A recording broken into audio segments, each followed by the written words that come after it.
Hi, I'm Stevie Fernandez. And I'm Trish Whitmer. Thanks for joining us for this week's Explore Tulsa. Trish, I'm so excited because I'm finally going to meet one of my comedy icons. Let me guess, you finally get to meet Sandra Bullock. No, but I'm working on that. Actually, we ran into Joe Sears of Greater Tuna fame at Tulsa's Spotlight Theater. I am from Bartlesville, Oklahoma. I'm a native, but I tend to, when you're from Bartlesville, you tend to hang out in Tulsa a lot when you're a teenager. I think Peoria was the big street back then that everybody hung out on. But I started off in Bartlesville, just doing, high school things. Things meaning, homecoming assemblies, a few stage plays. And became interested in theater and followed it through at college. And after college, I went to New York. I started off actually to become an art teacher. I was an artist, I wanted to be an art teacher, and I went off to become a teacher.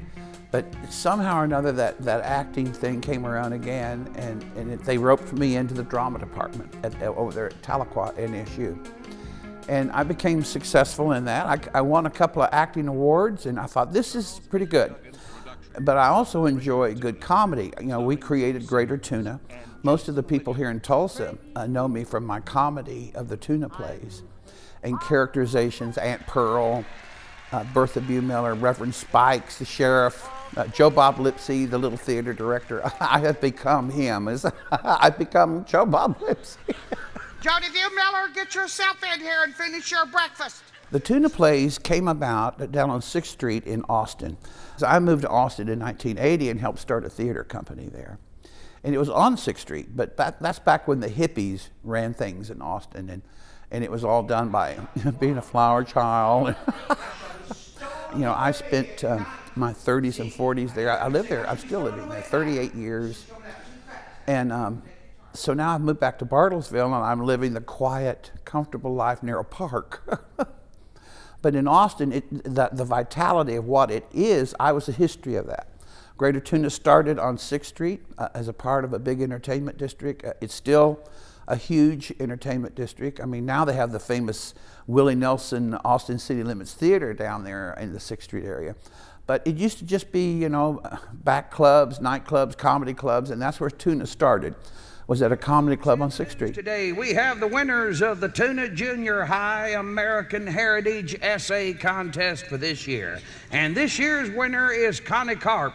She's a daughter of W.H. and Vera Karp here in Tuna, and the name of her essay was titled, Human Rights, Why Bother? I tell you, it should make the citizens of Tuna proud to know that we're still producing well-educated students who know what America's all about. They do? Texans love to laugh at themselves. They don't mind. And I think Oklahomans are that way. I think everybody enjoys a good laugh. So we were in a really good element for people to be able to laugh at themselves.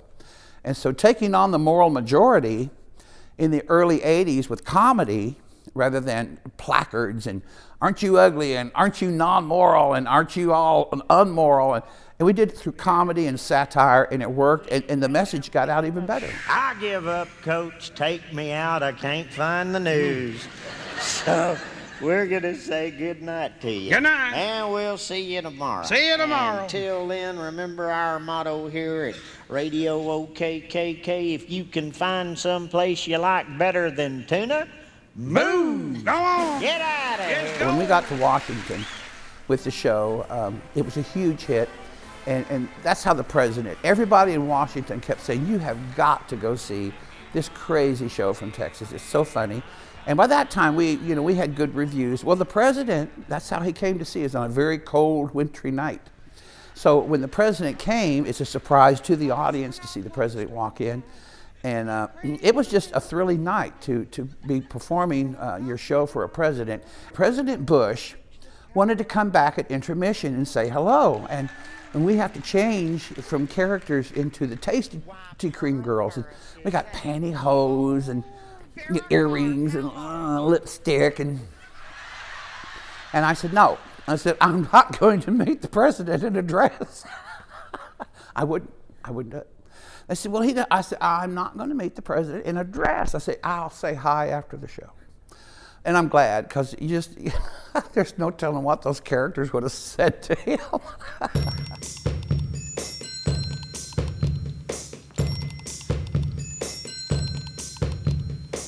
You find a protege, you find a way of sharing your art form. That's what artists do.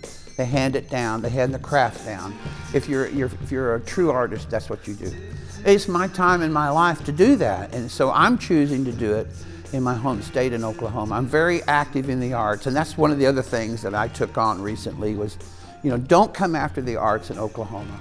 There's so much that we deserve and that we have already. Don't take it away from us, I mean, we have children who excel in the arts. I mean, I'm one of them, but I'm not the only one. I mean, shall we name the people?